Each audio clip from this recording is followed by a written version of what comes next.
បងស្រីម្នាក់ហ្នឹងគាត់បានinbox មកក្រុមការងារយើងហើយគាត់បាននិយាយរឿងដែលគាត់ជួបប្រទះកាលពីគាត់នៅអាយុ23ឆ្នាំកាលហ្នឹងគឺគាត់បានបែកបាក់ស្នេហាភ្លាមៗប៉ុន្តែគាត់របៀបថា move on ណាអ្នកទាំងអស់គ្នាគាត់ចង់ធ្វើអ្វីជាខ្លួនឯងចង់ដើរលេងឲ្យវា fresh អារម្មណ៍ល្អៗមកវិញគាត់ក៏បានទៅ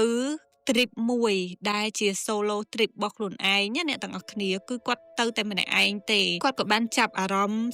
អូតែនមួយដែលអូតែនហ្នឹងមើលទៅរចនាបថបុរាណហើយមើលទៅស្ងៀមស្ងាត់ល្អបរិយាកាសល្អខ្លាំងមែនទែនគាត់មើលទៅតាម app ហ្នឹងណាអ្នកទាំងអស់គ្នាមើលទៅសភាពស្អាតខ្លាំងមែនទែនគាត់ក៏ booking ដើម្បីស្នាក់នៅទីហ្នឹងចំនួន2យប់ណាទៅពេលទៅដល់អ្នកទាំងអស់គ្នារៀងសង្ហាចិត្តបន្តិចដែរវាអត់ដូចនឹងអ្វីដែលគេឃោសនានៅក្នុងអ៊ីនធឺណិតទេគឺព្រឺព្រួចហ្មងវាគឺវាដូចមែនថាវាជារចនាបថបុរាណប៉ុន្តែបរិយាកាសជុំហ្នឹងគឺស្ងាត់ហើយមើលទៅអូតែហ្នឹងដាច់ដライពីគេហ្មងជាពិសេសមានដើមឈើព្រៃធំមានសម្ភារៈដណ្ដូងទឹកអីជុំវិញហ្នឹងគឺមើលលក្ខណៈទៅធម្មជាតិសល់ពីណាពីណីមកគាត់មិនដឹងធ្វើម៉េចពួកអីមកដល់ប្រហែលជាម៉ោង5 6ហើយក៏អស់កម្លាំងដែរអញ្ចឹងគាត់សម្រេចចិត្តថាស្នាក់នៅនឹងសិនទៅពិសេសហ្នឹងគឺអ្វីដែលគាត់ចូលទៅភ្លាមគាត់ដូចមានអារម្មណ៍ថាមានគេតាមដានគាត់ពីក្រោយហ្មងហើយក្រុមការងារនៅកន្លែងហ្នឹងគឺរបៀបថាដូចសិតតែមនុស្ស introvert ហ្មងណាភាគច្រើនសេវាកម្មគេរឿងទៅកន្លែងផ្សេងគឺគេ friendly គេយកចិត្តទុកដាក់ទៅនឹងអតិថិជនប៉ុន្តែនៅកន្លែងហ្នឹងគាត់បានប្រាប់ថាអត់សូវស្វាគមន៍យើងទេនិយាយចង្វាត់ចង្កប៉ុន្តែគេមានតាមផ្នែកគេទៅធម្មតាដូចដែលយើងធ្លាប់ស្នាក់នៅតែធម្មតាអញ្ចឹងគាត់ check in ប្រហែលខ្ទង់ម៉ោង6កន្លះចូលទៅដល់បន្ទប់គាត់ទៅចូលទៅដល់ភ្លាមគាត់ចាប់ផ្ដើមមានអារម្មណ៍ថាធំក្លិនស្អុយអីក៏មិនដឹងដែរគាត់ក៏បានយកទឹកអប់យកអីរបស់គាត់ផ្ទាល់ហ្នឹងយកទៅបាញ់ទៅពួកអីខ្ជិលរឿងច្រើនពួកអីមានអារម្មណ៍ថាខកចិត្តតាំងពីចូលមកម៉េះប៉ុន្តែមនុស្សដែលកំពុងតែbreaking heart អញ្ចឹងទៅគាត់មិនសូវខ្វាយខ្វល់នឹងអាភាពភ័យខ្លាចអស់ហ្នឹងទេព្រោះអីវានៅចាញ់អាភាពឈឺចាប់របស់គាត់ដែលគាត់ទៅបែកបាក់គ្នាឯអ្នកនរគ្នាយប់ហ្នឹងគាត់ក៏បានរៀបចំកន្លែងដេកហើយងូតទឹកងូតអីស្អាតអស់ហើយគាត់ក៏ដេកគាត់តែដេកភ្លាមនឹកឃើញអនុស្សាវរីយ៍ជាមួយនឹងសង្សារចាស់របស់គាត់ហើយក៏យំសេអអីអញ្ចឹងទៅហើយក៏គិតថាគាត់មកនេះមកដើម្បីកាត់ចិត្តអញ្ចឹងជប់គិតអតីតកាលអីទាំងអស់គាត់នឹងចាប់ផ្ដើមថ្មីដាក់បទចម្រៀងបែបឈៀលអញ្ចឹងព្រោះអីមនុស្សគាត់ចូលចិត្តបទបែបសម័យទំនើបអញ្ចឹងណាស្ដាប់បានមកសន្ទុះរៀងទុនភ្នែកចង់ដេកលក់អីហ្នឹងស្រាប់តែទូរស័ព្ទរបស់គាត់អូតូហ្មងបានដូរបទចម្រៀងរបស់គាត់មកបទបុរាណពីជំនាន់មុនវិញគាត់គិតថាប្រហែលជាគាត់វាប្រព័ន្ធ error អីឬក៏គាត់ទឹះអីបានវាលោតមកខ្លួនឯងអញ្ចឹងគាត់ក៏ដូរមកបទសម័យទំនើបវិញអញ្ចឹងទៅបានមកសន្ទុះស្ដាប់គាត់ក៏អង្គុយដេកទៅពេលអង្គុយដេកម្ដងនេះមែនតានហ្មងអ្នកទាំងអស់គ្នា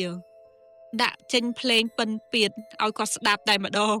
គាត់គ្រាន់តែឃើញអញ្ចឹងចាប់ដាក់អត់ស្រួលនឹងចិត្តហើយអត់ស្រួលនឹងចិត្តក៏គាត់នឹងអង្គុយយកទូរស័ព្ទមកចុចមើលឆែកអីទៅថាទូរស័ព្ទគាត់នឹងមានបញ្ហាអីបើប្រឌិតថាអត់ឃើញអីហើយគាត់ក៏ដូរមកបត់ធម្មតាវិញម្ដងនេះក៏មានឮសលេងមនុស្សហៅគាត់ហៅឈ្មោះគាត់ហ្មងចេញពីទូរស័ព្ទហ្នឹង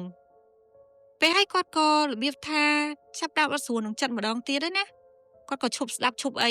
គាត់ក៏បិទទូរស័ព្ទហ្នឹងបិទហ្មងចេញពីកម្មវិធី YouTube តែម្ដងហើយក៏សងំដេកយ៉ាងអាលាវម្ដងនេះមែនតើអ្នកទាំងអស់គ្នាពីមុនគិតថាប្រហែលជាប៉ះបត់អីប៉ះដៃប៉ះជើងអីអញ្ចឹងទៅឬក៏វា error អីបានវាអូតូផ្លាស់បត់ចម្រៀងគាត់ប៉ុន្តែអានេះគាត់ចេញពី app របស់ YouTube ហើយទូរស័ព្ទគាត់អូតូចុចខ្លួនឯងដាក់គេរាំរបាំតែម្ដងហើយអ្នកទាំងអស់គ្នាអារបៀបថាយប់តុងម៉ោង2 10ម៉ោង1ហើយមានការចាក់ភ្លេងរាំរបាំអីអញ្ចឹងទៅបងស្រីម្នាក់ហ្នឹងគាត់ថាគាត់លឹងស្វាងអង្គុយហ្មងអ្នកទាំងអស់គ្នាគាត់ក៏មិនដឹងធ្វើម៉េចទេចុចបិទទូរស័ព្ទហ្នឹងហើយយកទូរស័ព្ទហ្នឹងដាក់ចូលនៅក្នុងអាកេទូនៅជិតក្បាលតនេកហ្នឹងហើយក៏សងំដេកទៅ ហើយគាត់ក៏បន់នឹងចាត់ថានឹងឲ្យភ្លឺឲ្យឆាប់គាត់នឹងចេញគាត់អត់អាចនៅនឹងមួយយប់ទៀតបានទេបើអញ្ចឹងទេគាត់នឹងឈូសក់តែម្ដងហើយគាត់ក៏សងំអាលាវដូចជាខ្ទង់ប្រហែលជាម៉ោង2យប់អ្នកទាំងអស់គ្នា2កដាលទៀតហ្មងសັບតែគាត់មានអារម្មណ៍ថាត្រជាក់ទៅគាត់បិទម៉ាស៊ីនត្រជាក់ហ្មងគាត់គិតថាប្រហែលជាគាត់អត់សូវស្រួលខ្លួនអីអញ្ចឹងក៏មិនដឹងដែរត្រជាក់ខ្លួនដោយសារតែខ្លួនឯងត្រជាក់ដោយសារអត់ស្រួលខ្លួននឹងឯងគាត់ទៅបិទម៉ាស៊ីនត្រជាក់ហើយក៏ដេកមានអីអ្នកទាំងអស់គ្នាគាត់ថាឃើញមនុស្សផុសម្នាក់មៀតកាអាញសវលខ្មៅពាក់ស្លៀកបំពាក់ដូចមិនសម័យយើងបច្ចុប្បន្នដូចសម័យមុនហើយមានសមាជិកក្មេងចាស់ប្រុសស្រីនៅពីក្រោយគាត់ឈរនៅពីក្រោយគាត់ហ្មងពេលហ្នឹងបងស្រីម្នាក់ហ្នឹងគាត់រៀងមានអារម្មណ៍ថាខ្លួនឯងល្វើល្វាក៏មិនក៏ល្ងុយដេញពេកឬក៏អាលាវហ្នឹងគឺអត់ដឹងបែងចែកថាវាជាការយល់សប្តិឬជាការពិតទេគាត់ឃើញប៉ុណ្្នឹងហើយគាត់នឹងញ័រខ្លួនហ្មងព្រោះអីអើយកដាលយប់ឲ្យចេញមកស្រស់ហ្មងនៅចុងក្រែរបស់គាត់ដេកហ្នឹងគាត់ក៏បន់នឹងចិត្តថាគាត់អត់បានមកធ្វើអីណាគេនៅនឹងទេគាត់គ្រាន់តែសុំមកស្នាក់សុំឲ្យគាត់សុខសប្បាយអញ្ចឹងណាបន់នឹងចិត្តអស់ហើយពេលហ្នឹងមានណាគឺម្នាក់ប្រុសដែលនៅឈរមុខហ្នឹងគឺច្អល់មុខគាត់ហ្មងហើយដេញគាត់ឲ្យចេញពីហ្នឹងបើឯងមិនចេញទេឯងនឹងមានបញ្ហាពេលហ្នឹងក្រែគាត់លំជួយអ្នកទាំងអស់គ្នាជួយដូចមានគេរុញអញ្ចឹងណារហូតធ្វើដល់គាត់ភ្ញាក់ខ្លួនឡើងអង្គុយលើពុកហ្នឹងហ្មងពេលហ្នឹងគាត់ភ័យពេកអត់ដឹងថាធ្វើមិនចេះគាត់យកទូរស័ព្ទចុចទៅបងគាត់ដើម្បីបំបត្តិការភ័យខ្លាចប្រាប់ថាគាត់បានជួបអីអញ្ចឹងតែទូរស័ព្ទហ្នឹងមុនណាគាត់ដេកហ្នឹងគឺគាត់គ្រាន់តែបិទទេណាបើកមកវិញគឺអត់ចេញតែម្ដងបញ្ចូលគិតថាអស់ថ្មបញ្ចូលថ្មហើយក៏មិនចេញដូចខូចហ្មងគាត់ចាប់ផ្ដើមអីយ៉ាមែនតែនហើយពេលនេះគាត់ដេកលេងលក់ហើយចាប់ដើមញ័រហើយគាត់ភ័យពេកគាត់ក៏ទៅងូតទឹកតែម្ដងនិយាយចំពជាពេលមិនធ្វើអីកុំឲ្យអង្គុយដេកហើយរងចាំធ្វើម៉េចឲ្យតែព្រឹកឲ្យលឿនអាំងចេញពីទីហ្នឹងពេលដែលគាត់មុជទឹកគាត់ចាប់បានថាគាត់អត់បានដាក់ទឹកក្តៅទេអ្នកទាំងអស់គ្នាទៅពេលហើយស្រាប់តែបើកទឹកមកឈូមកលើស្មារបស់គាត់ខ្លួនរបស់គាត់ពេលហ្នឹងសណាងអត់ត្រូវមុខទេពេលហ្នឹងគាត់ថាទឹកក្តៅដូចទឹកក្តៅយើងដាំពុះអញ្ចឹងនឹងឲ្យលាកគាត់ស្រែកហ្មងគាត់ចង់តាក់តងទៅខាងសវិសមកអ្នកអូតែលហ្នឹងប៉ុន្តែស្រាប់តែទូរស័ព្ទដែលតាក់តងហ្នឹងក៏អត់ដំណើរការអីទៀតបើកទ្វារចេញហ្មងពេលហ្នឹងអារម្មណ៍គិតថាលែងទ្រាំនៅអត់បានត្រូវការជំនួយភ្លាមអាទ្វារហ្នឹងដឹងវាស្អីវាបើកអត់ចេញគាត់គោះផងអីផងស្រែកហៅគេពីក្រៅផងបើអត់ចេញហើយមិនយល់សប្តិទេអ្នកទាំងអស់គ្នាមែនតើណាពេលហ្នឹងគាត់បន់ហ្មងអ្នកទាំងអស់គ្នាពេលហ្នឹងគឺគាត់ស្ពះហ្មងគាត់ថាគាត់មកម្នាក់ឯងហើយគាត់ខ្លាចកុំធ្វើអីគាត់អញ្ចឹងហើយណាមួយគាត់អត់មានគំនុំនឹងអ្នកឯងនៅហ្នឹងឯងមិនក៏ធ្វើអញ្ចឹងឲ្យគាត់ខ្លាចអីអញ្ចឹងគាត់ប្រាប់ថាគាត់នឹងចេញប៉ុន្តែឥឡូវក៏គាត់ចេញឱកាសដែរព្រោះអីវាអត់ទាន់ភ្លឺឯងគាត់សន្យាថាភ្លឺគាត់នឹងចេញភ្លាមបានមកសន្ទុះហ្នឹងបរិយាកាសហ្នឹងវារឿងស្ងប់ស្ងាត់ទៅវិញគាត់ក៏តាំងស្មារតីឈប់ខ្លាចឈប់អីគាត់ត្រូវតែរឹងមាំបើមិនចង់ទេគាត់អាចនឹងឈឺជ្រុះសក់គាត់ថាបានដែរព្រោះអីវាមករឿងនេះពេកព្រោះអីវាមករឿងស្រស់ពេកអ្នកទាំងអស់គ្នាគាត់ក៏អង្គុយនៅហ្នឹងអង្គុយរហូតដល់ម៉ោង5 6ភ្លឺគាត់ចាប់ផ្ដើម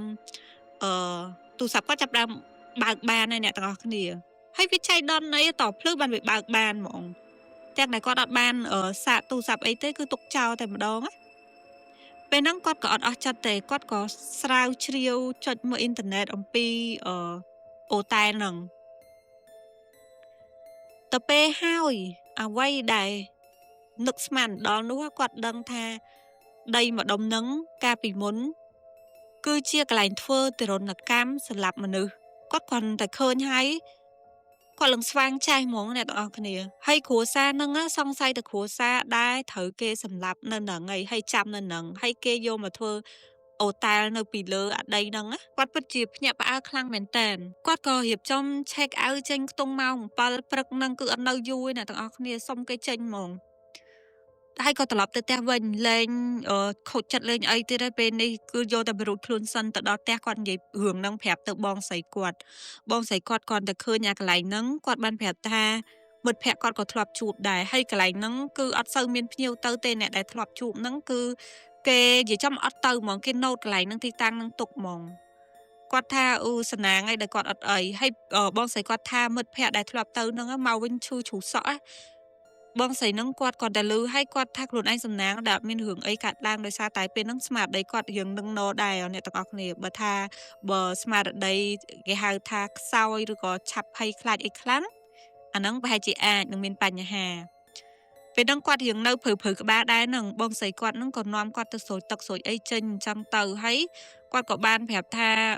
ឲ្យធ្វើបន់ឬក៏បានស្គរអីឲ្យអ្នកដែលគាត់ធ្លាប់ជួបអីអញ្ចឹងទោះអត់ស្គាល់ឈ្មោះក៏ហៅអ្វីដែលគាត់បានឃើញនៅទីតាំងហ្នឹងដើម្បីឲ្យគាត់ហ្នឹងស្ងប់ចិត្តតាំងពីពេលហ្នឹងមកបងស្រីហ្នឹងគាត់ថាគាត់ទៅណាគាត់លែងទៅម្នាក់ឯងទេអ្នកទាំងអស់គ្នាជួបរបស់ពិតហើយនិយាយប្រាប់គេអត់ជឿទេប៉ុន្តែអ្នកដែលធ្លាប់ជួបនៅកន្លែងហ្នឹងដែរគឺគេជឿហ្មងជឿ 100% ហ្មងហើយគេថាមានជួបខ្លាំងជាងបងស្រីម្នាក់ហ្នឹងទៀតដល់ថ្នាក់ចូលពេទ្យក៏មានដែរហើយទីតាំងហ្នឹងឆ្ងល់ដែរមិនក៏គេអត់បិទនៅតែធ្វើអញ្ចឹងហើយរឿងដែលគាត់បានចែកម្លែកមកគឺមានតែប៉ុណ្្នឹងឯងអ្នកទាំងអស់គ្នាមានអរគុណច្រើនបាយបាយ